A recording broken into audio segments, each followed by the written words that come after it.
Well, Wolf, we all know that there are some real estate bargains out there, but among those picking up U.S. properties at a deep discount are foreign governments through their investment funds.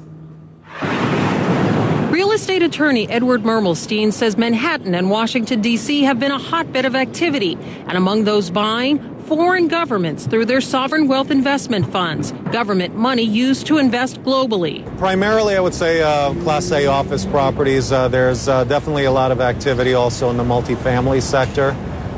There is some interest coming around now in the hospitality sector, but I would say first and foremost, it's definitely the Class A office.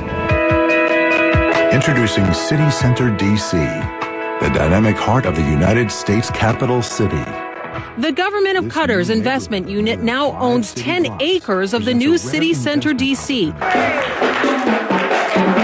Construction on the property began in April. It's here, just blocks from the White House and the Capitol. The $700 million investment will include retail space, a 350 to 400 room hotel, and more than 600 residential units. In New York, the Kuwaitis have purchased this 34-story office building on 7th Avenue for more than $400 million. Low real estate prices and a weak dollar make it a prime buying opportunity, but not everyone is happy about it. Think back to the 80s when the iconic Rockefeller Center was sold to a Japanese real estate company. These new real estate purchases are not the same kind of national landmark, but it still is ruffling feathers. One reason is the lack of transparency. Sovereign wealth funds have historically been reluctant to disclose information on their investment policy and portfolio. And critics say it's hard to determine if their investments are for political gain, not strictly financial. The sovereign money, often it's government funds, sometimes it's rich princes in places like Saudi Arabia. It comes into the country in ways that's difficult to trace at times. But over time, we're becoming beholden to foreign governments, which means we're losing our sovereignty.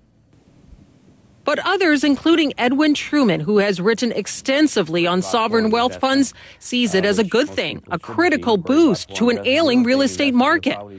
Truman says there are no national security concerns like those raised when Dubai Ports World, owned by the United Arab Emirates, wanted to buy a port management company overseeing 6 U.S. seaports.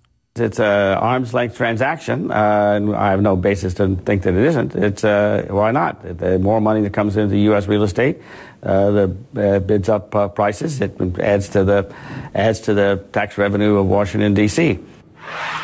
And there is a lot at stake in this debate. Sovereign wealth funds are becoming huge players. The International Monetary Fund estimated back in 2007 that these government funds controlled about $3 trillion. By 2012, that number is expected to jump up to $12 trillion, Wolf. And the U.S. wants them to come in and buy up a property, create jobs, create economic opportunity, especially during economic trying times here in the United States. Yeah, I mean, there is no doubt that D.C. project is going to employ a lot of people. Yeah. I mean, you're talking 350 and it will raise hotel, values all around that area as well. So there are positive benefits for Americans in letting these subsidies, the companies come in and buy these areas. Thanks very much.